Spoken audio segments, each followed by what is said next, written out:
Week 3 in the Always Sunny in Sayreville League is in the books, and it was a close one, mostly. This is the weekly update.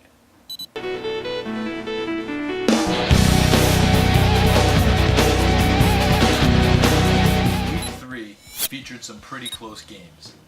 15.7, 15.4, 7.5, and 1.1 were the margins of victory in 4 out of the 5 games this weekend. And it could have been 0.1, but we'll get to that in a minute. 39.7 points separated the winners and losers in these 4 contests. An average margin of victory of 9.9 points per game. The 5th game, a 35.9 point blowout. Showerhug and Team Blumpkin were able to combine good quarterback play with solid supporting cast performances to eke out wins and move their records to 2-1. Preventable losses is pretty much the Manning and McCoy show, and open slot is Drew Brees and a whole lot of nothing. This week's GOAT is none other than Rusty Strombone, falling to 0-3 this week by the slimmest possible margin. Well, I mean, not exactly the slimmest possible margin. Everybody who watched the Coach's Challenge video knows that when the quarterback of your defense and special teams throws a pick 6, that doesn't count against you if you email the commissioner by Thursday before the following week's games. As of the recording of this update, I still have not received an email from the Rusty Strombone front office. Much like the Denver Broncos Elvis Doomerville affair, Rusty Strombone has not added the extra point that is entitled to him to bring the final score within 0.1 points.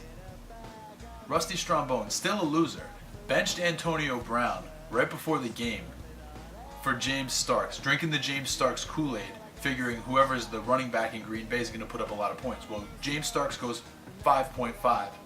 Antonio Brown goes 40 plus. And for that, Rusty Strombone is this week's GOAT. And now, the Week 3 hero, Toddler Fight Club. It was bound to happen sooner or later. Moving to 3-0, the only undefeated team remaining in the Always Sunny in Sayreville League is Toddler Fight Club. Toddler Fight Club got big performances out of Jimmy Graham, who scored a 34.4, DeMarco Murray, who scored a 29.3. In the big waiver wire pickup this week, not to be overlooked, was the Chiefs' defense, coming through in a big way, scoring 20 points en route, and I do mean en route, to a 35.9 point victory over division rival and formerly undefeated Golden Showers. Toddler Fight Club has control of the Porter division and is rolling towards the playoffs. Next up for Toddler Fight Club, another big divisional matchup, this time against Team Blumpkin. Last year, these teams split their 2 meetings and battled for the division lead all season long, with Toddler Fight Club losing the division on the last day to Team Blumpkin. At 2-1, Team Blumpkin is the next to take a shot at undefeated Toddler Fight Club. Our other key matchup is between the Golden Showers at 2-1 and tight end to wide receiver also at 2-1. This is another Porter Division battle. Both teams are fighting to keep pace with Toddler Fight Club, and these 2 teams are ranked 2 and 3 in the first 2013 Always Sunny in Sayreville Power Rankings. So for more on that, we're going to go over to the Stats Center right now, and we're going to take a look at the numbers from the first quarter of the 2013 Always Sunny in Sayreville season. Yeah.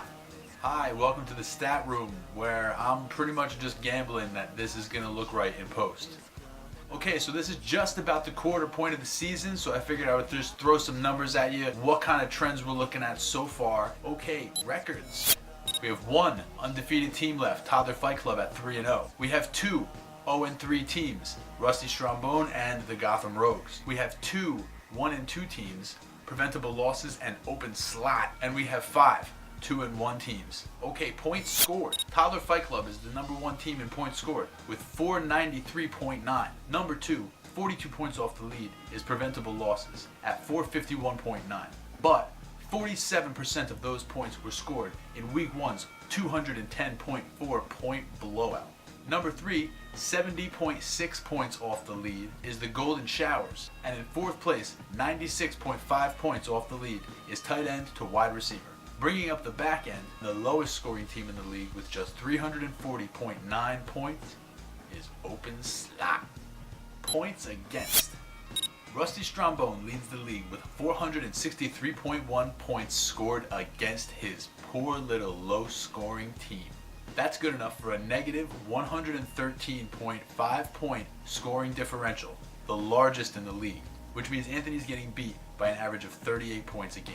At number 5 on the points against list, we have the team with the best scoring differential, Toddler Fight Club. 391.7 points have been scored against them, but because they've scored so many points, they're actually plus 102.2, which means Toddler Fight Club is beating their opponents by an average of 34 points per game. Rounding out the top 5 are preventable losses, the Gotham Rogues, and the Golden Showers at 2, 3, and 4. At the bottom of the list for points scored against, number 10 is Shower Hug. Teams have only scored 342 points against Shower Hug, and their scoring differential is plus 9.9, which means Shower Hug is only winning their games by an average of 3.3 points. Now the smallest average margin of victory belongs to What You Talking About Hillis, plus 6.8 points, which means he's winning his games by an average margin of 2.3 points. And as we've seen, there have been some really close games with What You Talk About Hillis. But as we've seen, close wins are still wins, and both Shower Hug and What You Talking About Hillis are at 2-1, tied for the lead in the number 2's division. By contrast, preventable losses scoring differential is plus 11.6, which is slightly better than either of those two teams. However, his record sits at 1-2. On the other side of the coin, the smallest negative scoring differential belongs to Team Blumpkin at negative 9.1, which means Blumpkin's being outscored by 3 points per week, but his record sits at 2-1. By contrast, Open Slot is at negative 13.1 differential, which is just 1 point more per game, and his record is 1-2. Individual performers. The highest scoring player in the league, which should surprise no one, is Peyton Manning with 122 points. Of the next 9 players to round out the top 10, only 3 are non-quarterbacks. Number 5, tight end Jimmy Graham.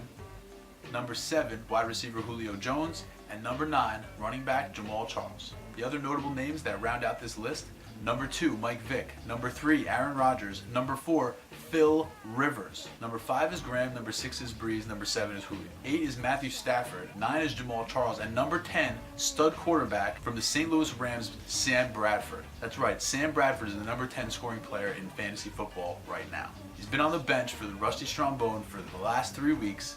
The team is 0-3. Rusty Strombone just traded Reggie Wayne for Cam Newton, which means he carries at this time 3 quarterbacks. My bet is that by the time this special comes out, Rusty Strombone will have released Sam Bradford without ever knowing that he was the number 10 scoring player in the league at the time of his release. Notable non-quarterbacks to round out the top 15, tight end Jordan Cameron, running back LaShawn McCoy, and wide receiver Deshaun Jackson. Go Beagles. Some interesting things you might note about the top 15 players is that Tom Brady is not one of them. Here's a list of quarterbacks who, through 3 weeks of the season, are outscoring Tom Brady and are not on anybody's roster. Geno Smith, Terrell Pryor, Jake Locker, E.J. Manuel, and Alex Smith. Now, Alex Smith, not only does he have more points than any of the guys I just mentioned, including Tom Brady, but he's currently unowned, and he's the 27th ranked overall player. 27th overall. Now, aside from Tom Brady, there are a couple other notable disappointments thus far in the season. At running back, Ray Rice, Steven Jackson, MJD, even CJ Spiller's been under expectations so far. Wide receiver, Danny Amendola's been injured, which I guess is exactly what most people expected. So here it is, the first power ranking of the 2013 season. At the top of the power ranking, of course, we have the only 3-0 team, Toddler Fight Club. At number 2, it's the Golden Showers. And at number 3, tight end to wide receiver. Number 4 is where it starts to get murky, with What You Talking About Hillis. At 5 is Team Blumpkin. At 6 we have Shower Hug. At 7, preventable losses at 1-2. 8 is Open Slap. Number 9 is the Gotham Rogues at 0-3. And at number 10, 0-3, Rusty Strombone. Now you might be asking yourself, what are these power rankings based on? At this point in the season, it's largely based on record. Tiebreakers were points scored and the overall strength of your starting lineup when it comes to anchor players. So there it is. Let the debate begin. Back to you in the studio. Alright guys, week 3 update over. Be sure to set your lineup. Make sure you keep your eye on the league homepage. And I will see you next week, where it's always sunny.